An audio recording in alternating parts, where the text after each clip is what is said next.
ओम शांति। बाबा ने कहा संगठन की किरणें अर्थात वाइब्रेशंस बहुत कार्य करके दिखाएंगी। जब हम संगठन में होते हैं तब हम वननेस की एनर्जी में होते हैं। जब हम वननेस की एनर्जी में होते हैं तब कमाल होता है। तब संगठन का सहयोग मिलता है, क्योंकि आप भी एक ही डायरेक्शन में जा रहे हो, बाकी सारी आत्माएं भी एक ही डायरेक्शन में जा रही है। वो डायरेक्शन क्या है? उड़ती कला, चढ़ती कला, जिसको हम बोलते हैं उड़ती कला तेरे बाने सर्फ का भला।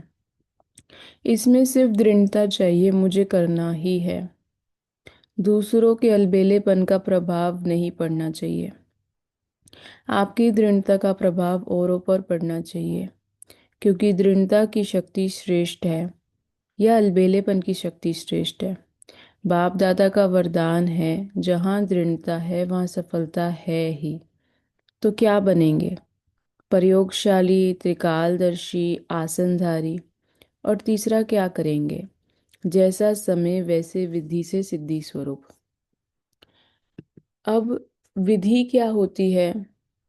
विधि होती है कि स्टेप बाय स्टेप कोई काम करना।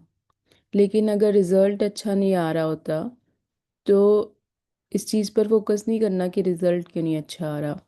इस चीज़ पे फोकस करना है कि मेरे एफर्ट्स मुझे कहाँ पर बढ़ाने हैं, विधि में कौन सा स्टेप चेंज करना है।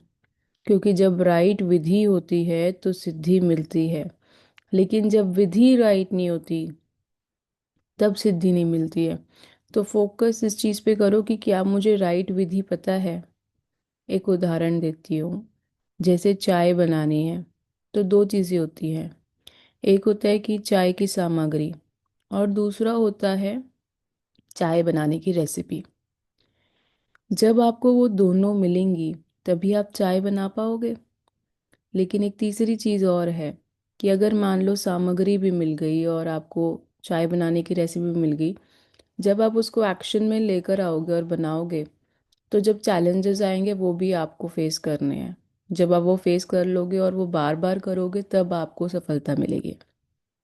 कई बार बोलते हैं कि मैंने किया तो है बट सफलता नहीं मिल रही। प्रश्न ये है कितनी बार किया है? क्या दो तीन बारी करके ही थक गए? अगर क्योंकि थॉमस एल्वा एडिसन ने जब बल्ब बनाया था उसने 10,000 - 1 9,999 टाइम्स बनाया था। और उसने कहा था मुझे इतनी बारी पता है कि इतनी बारी बल्ब नहीं बनता। आपने कितनी बारी वो कार्य किया है, वो पुरुषार्थ किया है जिसमें आपको सफलता प्राप्त करनी है। जैसे इस चाय की सामग्री वो हो गया, मतलब निशान जो सक्सेस के रह जाते हैं, और दूसरा हो गया चाय बनाने की रेसिपी, वो हो गया कि सफलता का मार्ग कैसे दिखता है। जब दोनों चीजें पता होंगी और उसको कैसे एडिशन करना है तब जाकर सफलता मिलेगी। तो विधि द्वारा सिद्धि। बाबा कहते माया की समझदारी होने के कारण अपने को बहुत समझदार समझते हैं। मना माया के रास्ते कौन कौन से हैं वो जानने से ही अपने आप को समझदार समझते हैं। या तो माया को के समझदार बन जाते या वह अलबेलापन आ जाता। ये तो चलता ही है, ये तो होता ही है। हम मान लो एक आत्मा का कुछ हिसाब किताब या कुछ उनकी एक्टिविटी, ये तो चलता ही है, ये तो होता ही। ये लैंग्वेज ही अलबेलेपन की लैंग्वेज है। माया की समझदारी से रॉन्ग में भी अपने को राइट समझते हैं। मतलब हर एक आत्मा ये बोट पकड़ के खड़ी हुई है, I am right, I am right, I am right. अगर हम राइट होते और हमें सच्चा मार्ग पता होता तो अभी तक हम पहुंच जाते। लेकिन हमें नहीं पता, इसलिए हमने कौन बोलना है, क्या बोलना है, Baba is right, Baba is highest. And फिर जब जो बाबा बोल रहे हैं हमने वो करना है। होती माया की समझदारी है, लेकिन समझेंगे मेरे जैसा ज्ञानी, मेरे जैसा योगी, मेरे जैसा सेवादारी कोई है ही नहीं। क्योंकि उस समय माया की छाया मन और बुद्धि को ऐसे वशीभूत कर देती है जो यथार्थ निर्णय नहीं कर सकते। मना यथार्थ निर्णय, डिसीजन मेकिंग पावर नहीं कर सकते। मायावी लोग व मायावी ज्ञानी समझदार ईश्वरीय समझ से किनारा करा देती है। माया की समझदारी भी कम नहीं है। माया से योग लगाने वाले भी अचल अटल योगी हैं, इसलिए फर्क नहीं समझते। उस समय के बोल का नशा भी सभी जानते हो ना, कितना बढ़िया होता है। इसलिए बाप दादा सदा बच्चों को कहते हैं कि प्राप्तियों की अनुभूतियों के सागर में समाये रहो। सागर में समाना अर्थात सागर समान बेहद के प्राप्ति स्वरूप वन कर्म में आना। अब समुंदर देखो कितना बड़ा है, कितना गहरा है, सागर समान। बाबा ने कहा, याद रखना, अगर किसी के प्रति भी स्वपन मात्र भी लगाव हो, स्वार्थ हो, तो स्वपन में भी समाप्त कर देना। कहीं कहते हैं कि हम कर्म में नहीं आते हैं लेकिन स्वपन आते हैं। लेकिन अगर कोई व्यर्थ व विकारी स्वपन लगाव व स्वपन आता है तो अवश्य सोने के समय आप अलबेलेपन में सोए। कहीं कहते हैं कि सारे दिन में मेरा कोई संकल्प तो चला ही नहीं, कुछ हुआ ही नहीं, फिर भी स्वप्न आ गया। तो चेक करो, सोते समय बाप दादा को सारे दिन का पोता मेल देखकर खाली बुद्धि होकर के नींद की। ऐसे नहीं कि थके हुए आए और बिस्तर पे गए और गए, ये अलबेलेपन है। चाहे विक्रम नहीं किया और संकल्प भी नहीं किया, लेकिन ये अलबेलेपन की सजा है। क्योंकि बाप का फरमान है कि सोते समय सदा अपने बुद्धि को क्लियर करो, चाहे अच्छा चाहे बुरा, सब बाप के हवाले करो और अपनी बुद्धि को खाली करो। मतलब आप समझे बाबा ने क्या कहा, अलबेलेपन की भाषा को समझना है। अलबेलेपन की भाषा क्या है कि जब हम किसी और को देखने लग जाते हैं, अपने को नहीं देखते, तब अलबेलापन आता है। जब हम किसी और को देखने लग जाते हैं तो अपनी दृढ़ता को कमजोर कर बैठते हैं, ये अलबेलापन है। जब हम उसका ऑपोजिट श्रीमत क्या है ना, अगर अलबेलापन ये है तो श्रीमत क्या है? श्रीमत ये है खुद को देखना, खुद के पुरुषार्थ पर नजर रखना और उसको बढ़ाना, दृढ़ता रखना। दृढ़ता का दैवी गुण मदद करेगा। दूसरी तरह का अलबेलापन क्या है? जब आप रात को अपनी बुद्धि बाबा को खाली करके नहीं सोते, तो थके हुए आए काम से और सो गए बिस्तर पे, तो फिर वो थकी हुई बुद्धि सोई, तो वो योग युक्त बुद्धि नहीं सोई, वो भी अलबेलापन है। और उस अलबेलेपन में आत्मा ये बोलती है, बाबा मुझे कर्म में तो कुछ नहीं आता लेकिन मेरे स्वप्न में ये आता है। तो ये दूसरा तरह का अलबेलापन है। तो इसका ऑपोजिट यानी श्रीमत क्या है? अगर ये अलबेलापन है तो श्रीमत ये है कि जब रात को सो तो अपने पोता मेल अपना चार्ट बाबा को देकर सो, बुद्धि खाली करके सो। बुद्धि में बाबा होना चाहिए सोते समय, ताकि रात को भी योग युक्त नींद में हो आप। तो वो भी बाबा कहता है कि सो नहीं रहे हो जैसे मानो सेवा कर रहे हो। दे दिया बाप को और बाप के साथ सो जाओ, अकेले नहीं सो। अकेले सोते हो ना तभी स्वप्न आते हैं, अगर बाप के साथ सो तो कभी ऐसे स्वप्न भी नहीं आ सकते। लेकिन फरमान को नहीं मानते हो तो फरमान के बदले अरमान मिलता है। सुबह को उठ करके दिल में अरमान होता है ना कि मेरी पवित्रता स्वप्न में खत्म हो गई। ये कितना अरमान है, कारण है अलबेलापन। तो अलबेले नहीं बनो, जैसे आया वैसे यहाँ वहाँ की बातें करते करते सो जाओ। क्योंकि समाचार तो बहुत होते हैं और दिल स्टब्च समाचार तो व्यर्थ ही होते हैं। कहीं कहते हैं और तो टाइम मिलता ही नहीं, जब साथ में एक कमरे में जाते हैं तो लेन देन करते हैं। लेकिन कभी भी व्यर्थ का वर्णन करते करते सोना नहीं, ये अलबेलापन है, ये फरमान को उल्लंघन करना है। अगर और टाइम नहीं है और ज़रूरी बातें हैं तो सोने वाले कमरे में नहीं, लेकिन कमरे से बाहर 2 सेकंड में एक दो को सुनाओ, सोते सोते नहीं सुनाओ। कई बच्चों की तो आदत है, बाप दादा तो सभी को देखते हैं ना कि सोते कैसे हैं। 1 सेकंड में बाप दादा सारे विश्व का चक्कर लगाते हैं और टीवी से देखते हैं कि सो कैसे रहे हैं, बात कैसे कर रहे हैं, सब बाप दादा देखते हैं। बाप दादा को तो 1 सेकंड लगता है, ज़्यादा टाइम नहीं लगता। हर एक सेंटर, हर एक प्रवृत्ति वाले सबका चक्कर लगाते हैं। ऐसे नहीं सिर्फ सेंटर का, अपने घरों का भी टीवी में आता है। जब बाबा देखो क्या, सिर्फ सेंटर का नहीं, सबके घरों का जो प्रवृत्ति मार्ग में भी रहते हैं सबका टीवी में आता है। तो जब आदि अर्थात अमृत वेला और अंत अर्थात सोने का समय अच्छा होगा तो मध्य स्वतः ही ठीक होगा, समझा। और बातें करते करते कहीं तो 12 साढ़े 12 बजे भी बजा देते हैं। मस्त होते हैं, उनको टाइम का पता ही नहीं। और फिर अमृत वेले उठकर बैठते हैं तो आधा समय निद्रा लोक में और आधा समय योग में। क्योंकि जो अलबेले होकर सोए तो अमृत वेला भी तो अलबेला होगा ना। ऐसा नहीं समझना कि हमको तो कोई दिखता ही नहीं है, बाप दादा देखते हैं। यह निंद्रा भी बहुत शांति व सुख देती है, इसलिए मिक्स हो जाता है।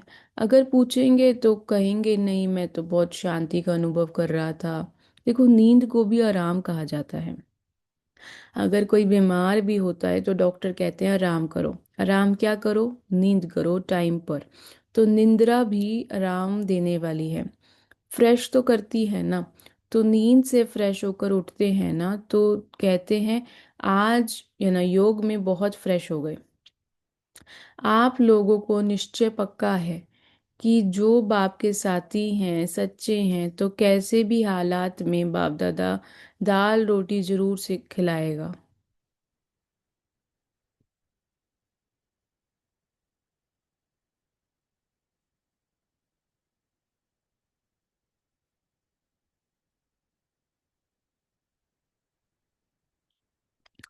2-2 सब्जी नहीं खिलाएगा, दाल रोटी खिलाएगा।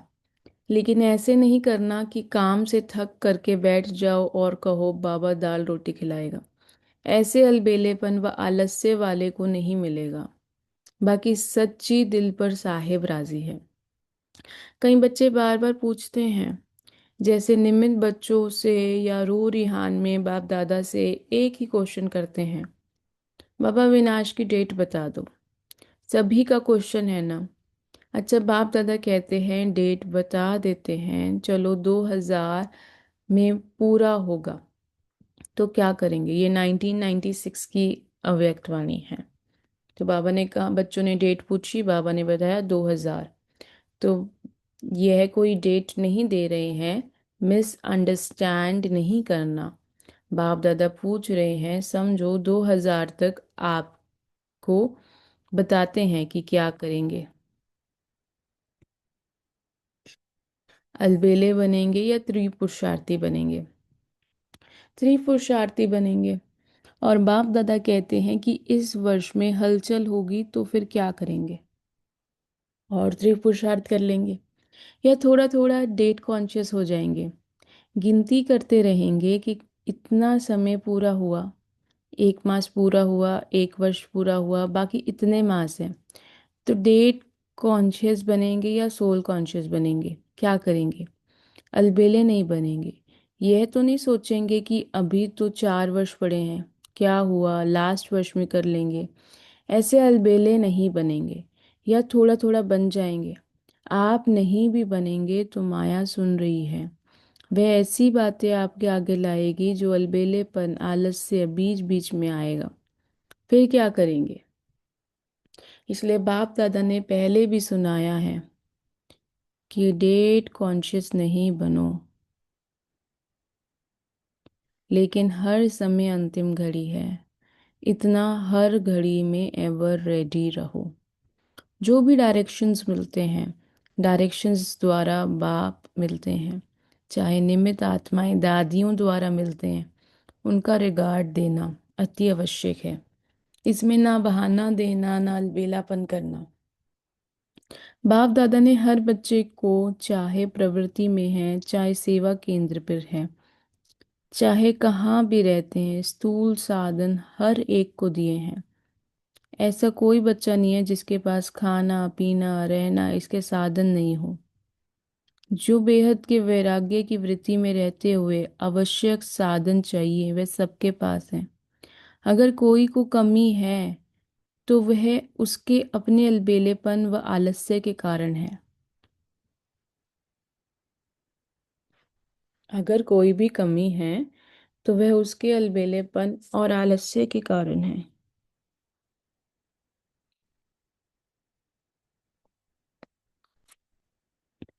बाकी ड्रामा अनुसार बाप दादा जानते हैं कि आवश्यक साधन सबके पास है। जो आवश्यक साधन है वह तो चलने ही हैं, लेकिन कहाँ कहाँ आवश्यकता से भी ज्यादा साधन है। साधना कम है और साधन का प्रयोग करना और कराना ज्यादा है। इसलिए बाप दादा आज बाप समान बनने के दिवस पर विशेष अंडरलाइन करा रहे हैं कि साधनों के प्रयोग का अनुभव बहुत किया, जो किया वह बहुत अच्छा किया। अब साधनों को बढ़ाना अर्थात बेहद के वैराग्य की वृत्ति को लाना। अब साधना को बढ़ाना और बेहद की वैराग्य वृत्ति लाना। ब्रह्मा बाप को देखा, लास्ट घड़ी तक बच्चों को साधन बहुत दिए, लेकिन स्वयं साधनों के प्रयोग से दूर रहे। होते हुए दूर रहना उसे कहेंगे वैराग्य। लेकिन कुछ है ही नहीं और कहो कि हमको तो वैराग्य है, हम तो हैं ही वैरागी, तो वह कैसे होगा? वह तो बात ही अलग है। सब कुछ होते हुए नॉलेज और विश्व कल्याण की भावना से, बाप को स्वयं को प्रत्यक्ष करने की भावना से अभी साधनों के बजाय बेहद के वैराग्य वृत्ति हो। कौन सी वृत्ति रखनी है? वैराग्य वृत्ति। अलबेलापन भिन्न भिन्न रूप में देखा। कोई कोई में बहुत रॉयल रूप का भी अलबेलापन देखा। एक शब्द अलबेलापन का कारण सब चलता है। कोई साकार में तो हर एक के हर कर्म को कोई देख नहीं सकता है। साकार ब्रह्मा भी साकार में नहीं देख सके, लेकिन अब अव्यक्त रूप में अगर चाहे तो किसी के भी हर कर्म को देख सकते हैं। जो गाया हुआ है कि परमात्मा की 1000 आंखें हैं, लाख आंखें हैं, लाखों कान हैं, वह अभी निराकार और अव्यक्त ब्रह्मा दोनों साथ साथ देख सकते हैं। कोई कितना भी छिपाए, छिपाते भी रॉयल्टी से हैं, साधारण नहीं। तो अलबेलापन एक मोटा रूप है, एक महीन रूप है। शब्द दोनों में एक ही है। सब चलता है, देख लिया है, क्या होता है? कुछ नहीं होता। अभी तो चला लो, फिर देखा जाएगा। यह अलबेलेपन के संकल्प हैं। बाप दादा चाहें तो सभी को सुना भी सकते हैं, लेकिन आप लोग कहते हो ना कि थोड़ी लाज पत रख लो, रख दो, तो बाप दादा भी लाज पत रख देते हैं। लेकिन ये अलबेलापन पुरुषार्थ को तीव्र बना सकता, पास विद ऑनर नहीं बन सकता। आजकल अलबेलापन बहुत प्रकार का आ गया है। कोई के अंदर किस प्रकार का अलबेलापन है, कोई के अंदर किस प्रकार का अलबेलापन है। हो जाएगा, कर लेंगे, और हो भी क्या और भी तो कर रहे हैं, हम भी कर सकेंगे। यह तो होता ही है, चलता ही है। ये भाषा अलबेलेपन की संकल्प में तो है ही, लेकिन बोल में भी है। बेफिक्र बादशाह का अर्थ यह नहीं कि अलबेले रहे हो अलबेलेपन और कहें हम तो बेफिक्र रहते हैं। अलबेलापन यह बहुत धोखा देने वाला है। तीव्र पुरुषार्थ के भी वही शब्द हैं और अलबेलेपन के भी वही शब्द हैं। तीव्र पुरुषार्थी सदा दृढ़ निश्चय होने के कारण यही सोचते हैं हर कार्य हिम्मत और बाप की मदद से सफल हुआ ही पड़ा है। और अलबेलापन में भी यही शब्द हो जाएगा, हो जाएगा, हुआ ही पड़ा है। कोई कार्य रहा है क्या? हो जाएगा। तो शब्द एक ही है, लेकिन रूप अलग अलग है। ओम शांति।